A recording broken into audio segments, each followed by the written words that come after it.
Ay maşallah, Allah bərəkət versin. Əziz qardaşlar, əziz izləyicilər, bax belə birinci qarna real boğaz şeylər satılır.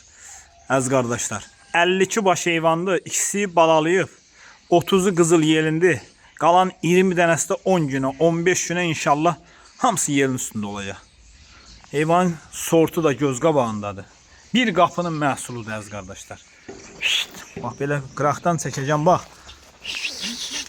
Bax. Yelinə bax. Bax 30'u belə yelinlidir. Görürsən qadına.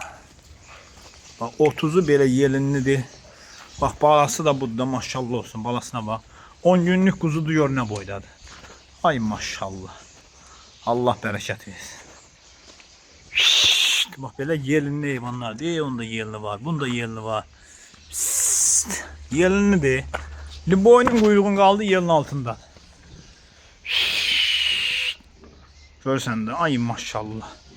Heyvan da maşallah olsun, iri heyvandır. Elə belə heyvan deyil. Bir qapının məhsuludur.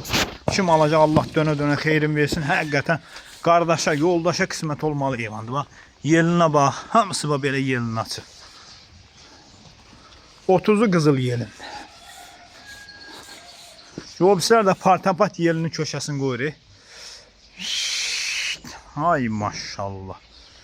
Kim istəsə əlaqə saxlasın, gəlsin bax belə çom yıxsın, aparsın. Durna de, durna.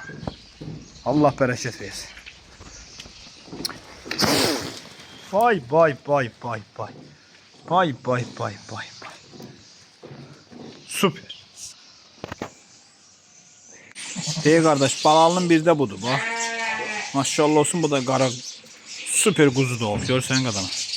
Balalının bir də budur bax. Birinci qarnan.